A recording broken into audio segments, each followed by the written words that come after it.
Capital News tonight. Minister of Water Professor Makame Mbarawa calls for investigation on 88 water projects. More than 200 lorry drivers close the road connecting Arumeru and Simanjiro districts. And in sports, Tanzanians urged to support Azam FC when they face Triangle from Zimbabwe in the CAF Confederation Cup return leg match. Good evening, this is Capital News at 9:30. My name is Khadija Zimbwe. First, the national news. The Minister of Water, Professor Makame Mbarawa, has discovered embezzlement, malpractices and lack of accountability in 88 water projects being implemented in different parts of the country. Minister Mbarawa has directed the investigation from district to ministry level and warned that those found to be implicated will have legal action taken against them. He made the statement when launching a water project at Ningona ward in Dodoma, which is being funded by the German development organization GIZ.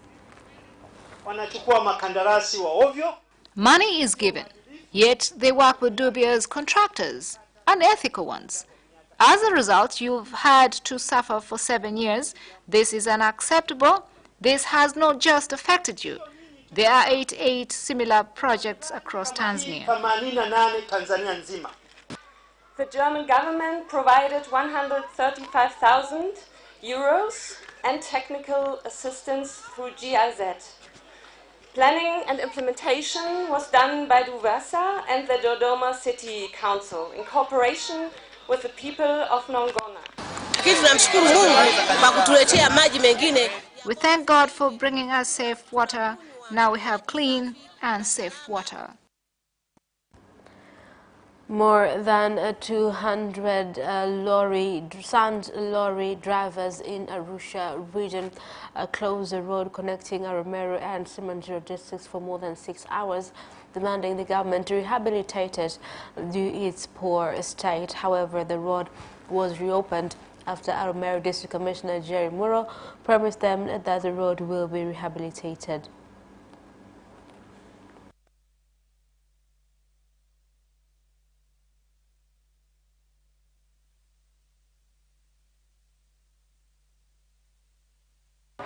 Kazi yangu ya kwanza ni kuwasikiliza. My first obligation is to ask you why you've decided to close the road before I listen to you, so that we can be on the same page. What I ask of you is to open the road, then we will sit and have a discussion. I cannot talk to you while the road has been closed. We faced a lot of changes.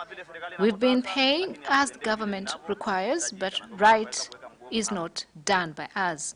This is why we've decided to protest here. The last time the road was maintained was 5 years ago.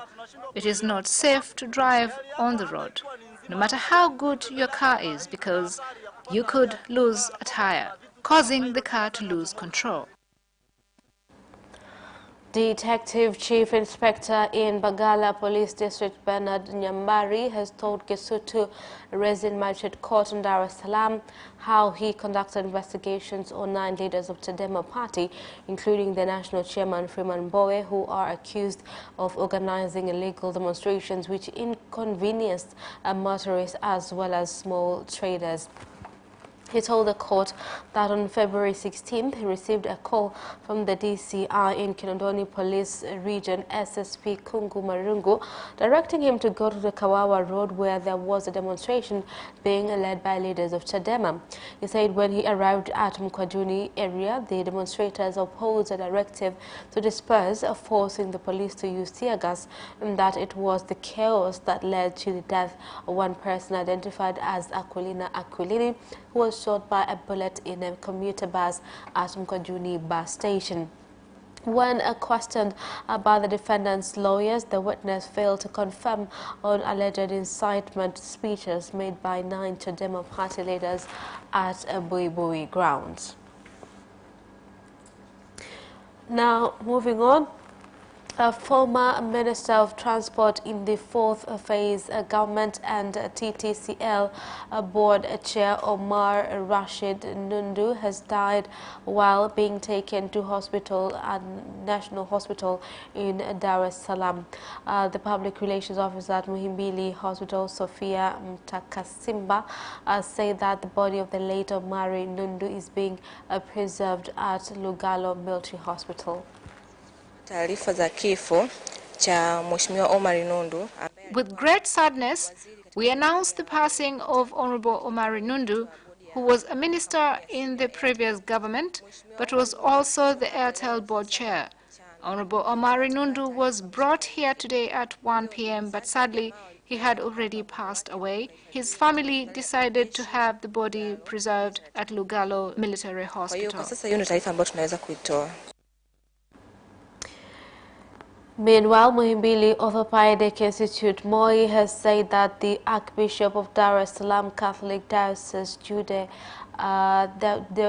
Deothadius Ruaichi, who was admitted at the hospital on 9th September, is making good recovery progress after undergoing an operation.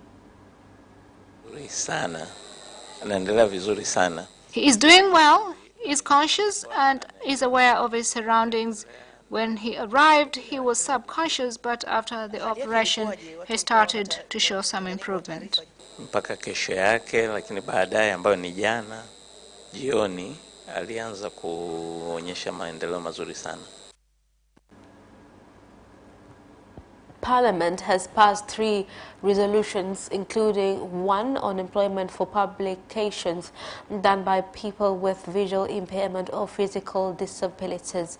7 resolutions have so far been passed by Parliament since it started its meeting in Dodoma last week.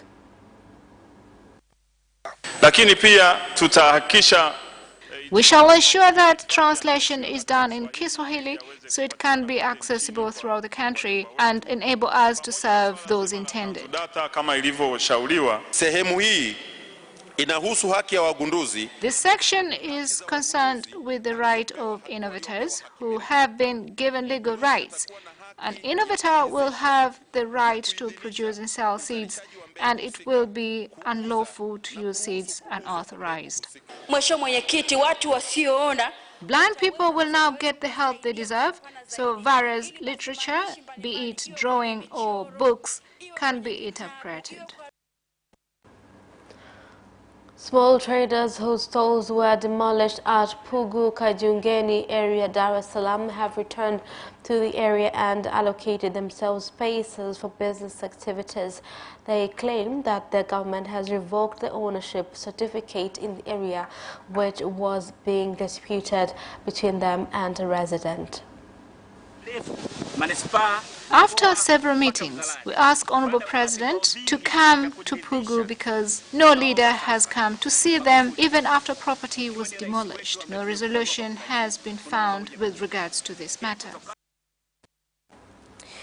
Now, more than 70 motorcyclists caused chaos at the Dodoma District Police Station as they demanded to have a suspect who was arrested after knocking down a motorcyclist released. Police fired bullets into the air to disperse the crowd and arrest 20 people in connection with the incident.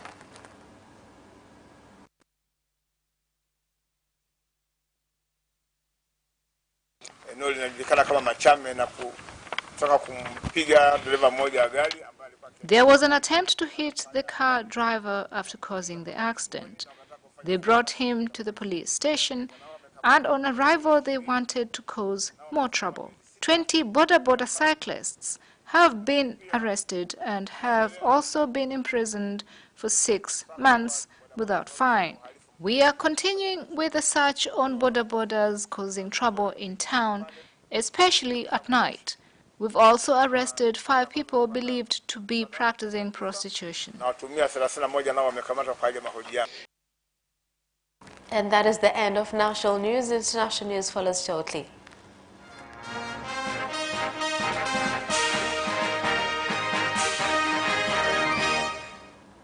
And And in international news, Kenya is facing a shortage of 430,000 litres of blood, a situation that has led the government to start a blood donation campaign. The Ministry of Health in the country says that every 10 minutes, 7 Kenyans need blood transfusions to save their lives. It's possible for us to have blood available to all the patients who are in need. Slightly less than 20% of the requirements globally. As a country, we have to bridge. 12,000 kilometers here just to donate blood. I heard I donated 171 times, up to 513 people from my own blood. Muslims in the Democratic Republic of Congo have called on citizens to stop eating forbidden meat and adhere to health precautions regulations in order to avoid being affected by Ebola. They told us that Ebola comes from bats and chimpanzees. Honestly, as Muslims, we do not eat those meat because it's haram. People think that prayers will help us with this disease. That's a lie. There are times that there were pastors who used to say that Ebola virus does not exist, and other religions also supported the notion. That is why we have said it is important for those who oppose the existence of the disease to be given awareness of the disease so that they could take the knowledge and disseminate it to their churches. We believe that through that channel, then many people will be reached with rightful information regarding the disease. Germany is currently facing a teachers' shortage crisis, with figures showing a shortage of 26,300 primary school teachers. Discussing this, we have our correspondent from Deutsche Welle, Thomas Sparrow. Thomas, what has led to this situation, and what has been the immediate impact to the quality of education provided? This has been a recurring issue here in Germany. In fact, it is not a new issue, but there are plenty of reports coming out in certain intervals that reflect the magnitude of this problem. And if you ask about the reasons behind this, you would have to look at a variety of cases. You would have to understand, for example, that there's a demographic impact as well here. The fact that there are more pupils in part, but not entirely, related to the arrival of migrants from different parts of the world. You also have to understand that there's an entire generation of teachers retiring, and then there's also the case, for example, that there's a perceived and real also lack of investment in schools, which has affected the way all this is developing in Germany. And then there's the issue, and that's something else explained by many people, that the job itself is becoming more and more challenging. So all these elements, 4 or 5 of them, explain why in Germany there is a lack of teachers, or at least a shortage of teachers, better said, and in particular a shortage of teachers in primary schools. Because if you look at the bigger picture, if you look at the entire school system, you will see that that is a specific problem of primary schools. If you look at secondary schools, you will see that many are actually want to become high school teachers, but there are not enough spaces there, enough jobs for everyone. And that is related mostly to the fact that secondary school teachers get better paid than primary school teachers. But again, this just to show that there is a big problem here in Germany, in particular when it comes to primary schools, but it is a problem that goes also beyond just that element that I was mentioning. So how is the government addressing the situation in finding short-term solutions, and ultimately, what are the long-term solutions so far? Experts have indicated that there is a need for a comprehensive strategy to deal with this, again, because this is not simply a problem that is new. It's a problem that authorities knew of for a long time, and they've been trying to address it by, for example, trying to convince people, professionals that did not study to become teachers in the first place, that studied something else, but that have relevant experience in their own fields, to try and change jobs and become teachers. This has indeed helped a bit in the short term, but it is also a very controversial measure, because those who are in favor of a more traditional path where people study to become teachers, then work as teachers, say that by bringing people from other professions that could affect the quality of teaching. That's one case. Another element that is being discussed is, for example, trying to make sure that pensioners can be rehired if necessary to help that shortage, or the teachers who are about to become pensioners can stay a bit longer if they so want to. So you can see that these are clearly measures, but many of them are described as short to medium-term measures. What experts have been saying once again is that there is a need for a long-term comprehensive strategy to deal with this problem. Now, despite the current challenge, Germany is considered among a popular study destination for foreign students. Why is that? That's correct. If you look internally here in Germany, you will see that the debate focuses around these issues that we've been discussing, the lack of investment or the shortage of teachers. But if you look internationally, then the picture is a bit different. You will remember that we discussed the dual education system here in Germany, which is certainly well seen abroad, and you will also see what you've just mentioned, the fact that Germany has now become the most popular non-English speaking country for international students, surpassing France, something that is due to the fact, on the one hand, that students believe that they can also achieve here their potential, that they can also find good projects and good prospects, but also, and that is important, the fact that most German states do not have tuition fees. So that is something also to consider when you come from a different country, how much you will pay in the end. But again, there are a variety of reasons here, but Germans in general have felt very proud about the fact that the country is now top when it comes to non-English speaking foreign countries and how they attract international students. So where do these students mostly come from?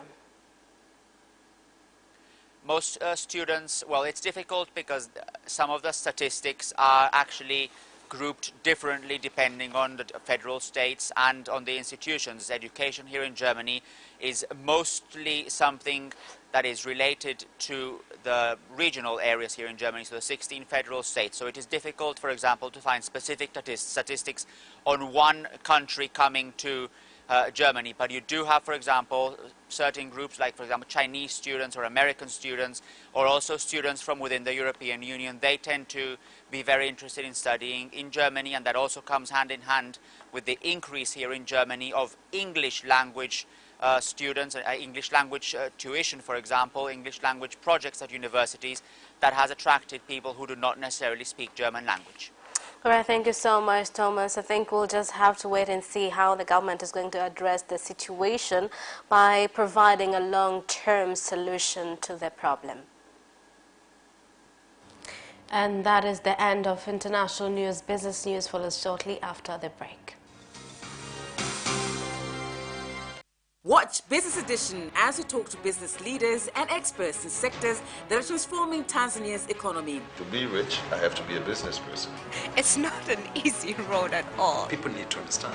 You must quickly think, how cost effective are you going to be? Business acts as a way in which it can bridge that gap. Business Edition will keep you informed on latest developments in the financial sector, extractive industry, tourism, agriculture, energy, construction, and so much more. Meet entrepreneurs who create employment opportunities. Watch Business Edition on Friday at 8:15 p.m.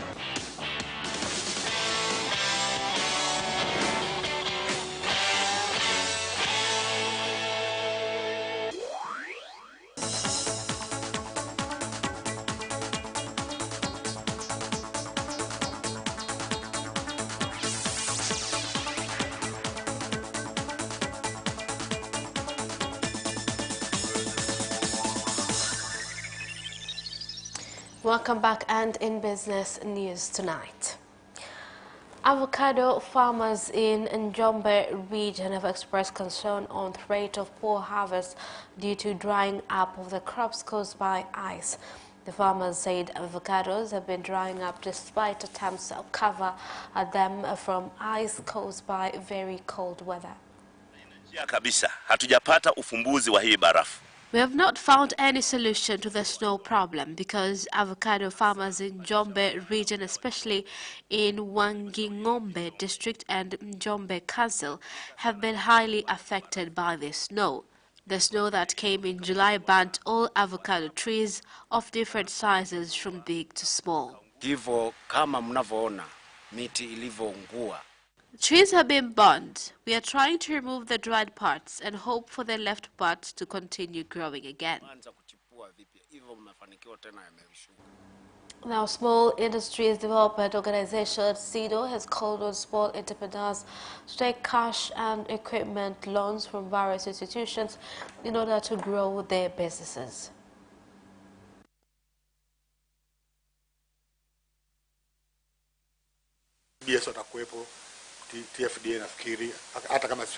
TBS, TFDA, and other research institutions have all been invited.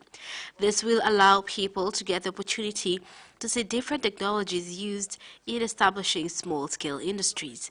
Because some people have money, they can afford purchasing some machines, which will allow them to process certain products and come up with their own good quality products. I believe it would be a great platform of encouraging people to join the industrial sector. A tourist from Switzerland who is traveling around Africa on bicycle, Joeli Haginen, has commended the government of Tanzania for efforts being taken to improve the economy and attract tourists in the country.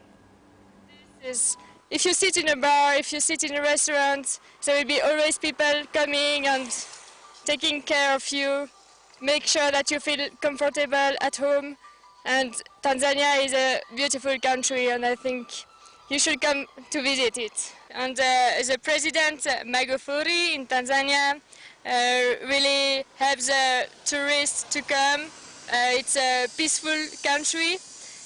It will definitely be a nice place. I had some problems in Zambia. I was followed by a lion. It was 20 meters away from my bicycle and really ready to hunt me.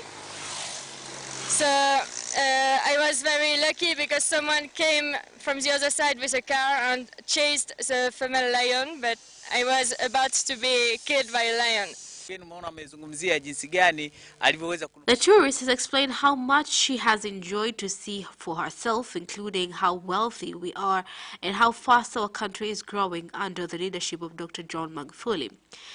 It is about time now that Tanzanians should realize how much blessed they are, and they should practice domestic tourism to see for themselves. And that is the end of business news. Sports news follows shortly after the break. Away first time, good start from Bolt. Bolt leading a moment of going away. Gay trying to go with him, and he's going to be dragged through to second place, but he's going to win it by 2 meters. Away first time, good start from Bolt. Bolt leading a moment of going away. Gay trying to go with him, and he's going to be dragged through to second place, but he's going to win it by 2 meters.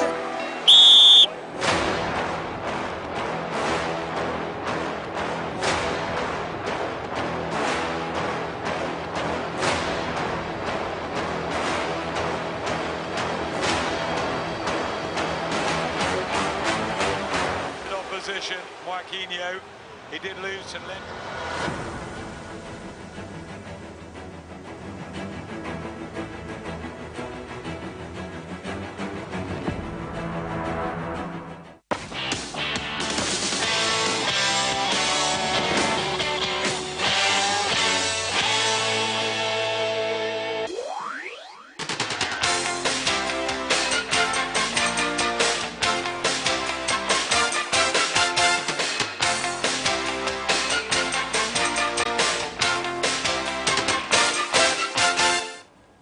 And in sports news, IFC management has called on Tanzanians to support the team when they face Triangle from Zimbabwe. The club has also pledged to provide passes for fans who will want to travel with the team in the CAF Confederation Cup return leg game in Zimbabwe.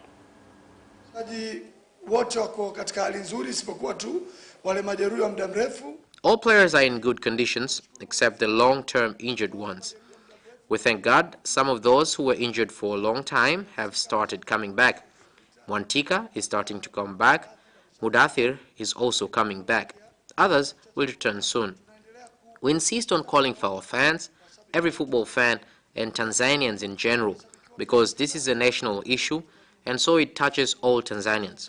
So I would like to take this opportunity to call on all Tanzanian football fans to come in large numbers on Sunday at 4 p.m. Kuwaomba Watanzania wote, washabiki wote wa mpira waje kwa wingi kwenye uwanja wetu Jumapili, mechi ni Jumapili saa 10. The national women's team Twiga Stars training camp has continued with players' morale growing every day as they prepare for different international competitions. Mchakato tuko na timu tatu za taifa, timu ya Twiga Stars, timu ya We have 3 national teams: Twiga Stars, the under-20 Tanzanites, which was in South Africa, and the under-17 team. All these teams are playing under one philosophy, so we have put them together so they can adopt faster, so the new ones can cope with our style of play faster. And I believe with the way they are proceeding, everything is well, and soon Tanzanians will see the fruits of what we're doing.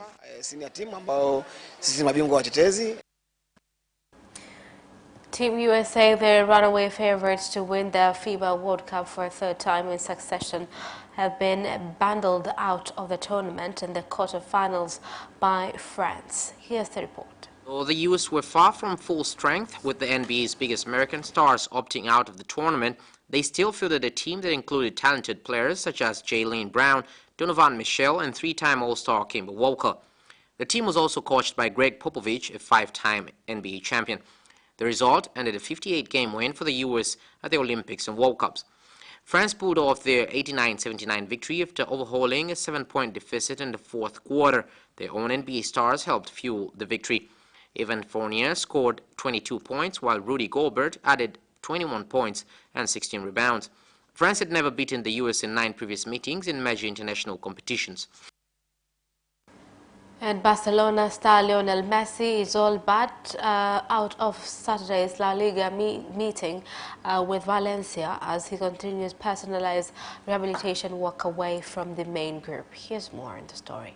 The Argentine has not made a competitive appearance for his club so far this term after picking up a calf injury shortly before the Blaugrana's pre-season double-header with Napoli in the United States. Head coach Ernesto Valverde did state that his star man will be available for selection following the international break and admitted to having his own hopes that Messi will be ready to face Los Che after Barca's mixed start to the season. A 1-0 loss at Athletic Club in their opening game in La Liga preceded a 5-2 win over Real Betis and a 2-2 draw with newly promoted Osasuna before domestic play was paused. And that sports item ends our news bulletin for tonight. My name is Khadija Zimbwe. Thank you for watching and good night.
This week on Turning the Spotlight, we're in Rufiji Delta. Tuko katika moja ya matawi ya mto Rufiji ambao ndio mto mrefu kuliko yote Tanzania, na utafiti unaonyesha kwamba mto huu una drain au una mwaga zaidi ya maji katika maji ya Tanzania. 20% ya maji yote Tanzania bara yanapelekwa baharini kupitia mto Rufiji. A hub for mangroves, the largest in East Africa. Kubwa ya mojawapo ya mikoko kiikolojia. Mikoko wanasema ni biological filtrants au biofiltrants. Inachuja takataka ngumu na takataka za kemikali zinazoingia pamoja na maji. Don't miss it this Thursday at 7 p.m. right here on Capital Television, your channel of choice.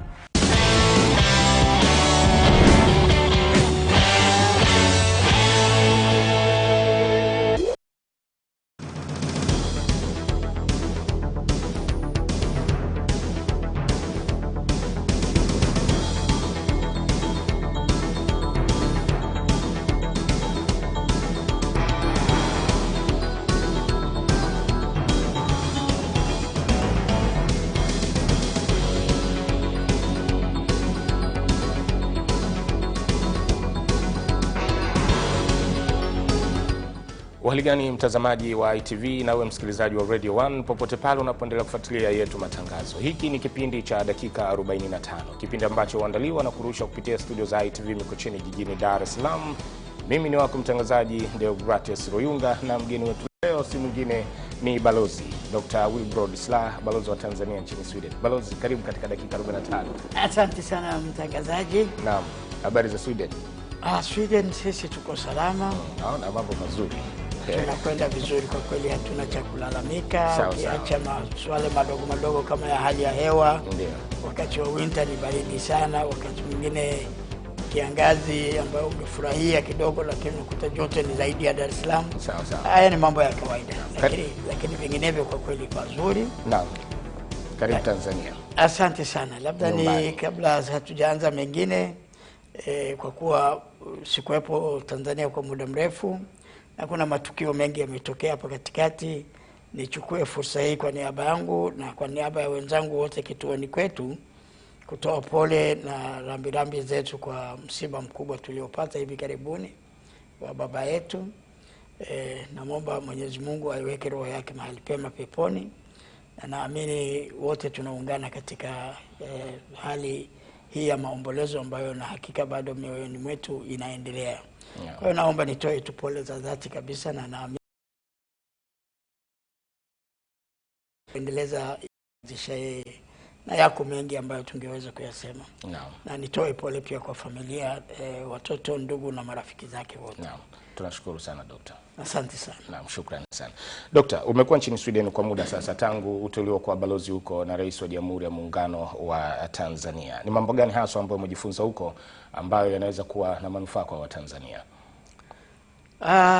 Ni kweli nimekuwa Sweden sasa karibu na kwenda mwaka wa pili, na katika kipindi hicho ni mambo mengi tu nimejifunza. Mimi si mgeni sana Sweden.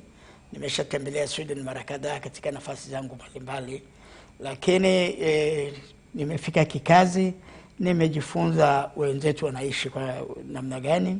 Kuna mambo mengi ambayo katika utamaduni wao tumeyajifunza, aina ya maisha wanayoishi. Lakini katika mambo ya maendeleo nimejifunza pia walivyo. Moja kubwa ni kwamba wenzetu Sweden katika mwaka wa 60 wakati tunapata uhuru, wenzetu walikuwa milioni 9. Na sisi tulikuwa wakati ule kama milioni 10 hivi. Lakini ni leo miaka karibu 60 baadaye, wenzetu wako milioni 10, yani wameongezeka kwa milioni 1 tu, wakati sisi tuko karibu ya milioni 60.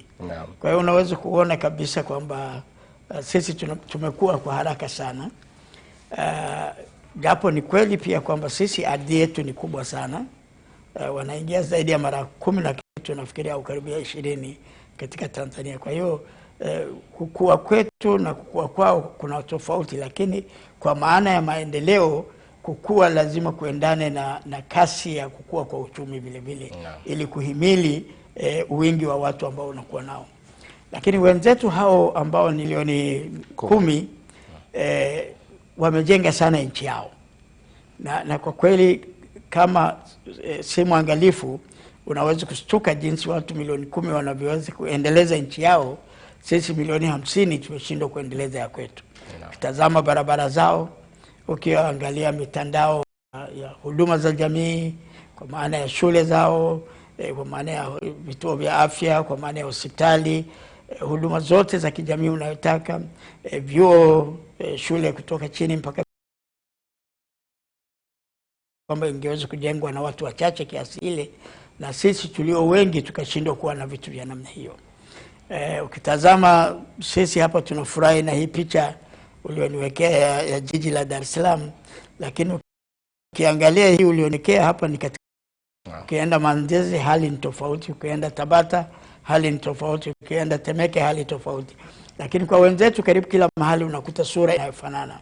Na hizo nyumba zao zimejengwa sio leo. Nyingi zinakwenda miaka 300, 400, 500 iliyopita. Na wakati ule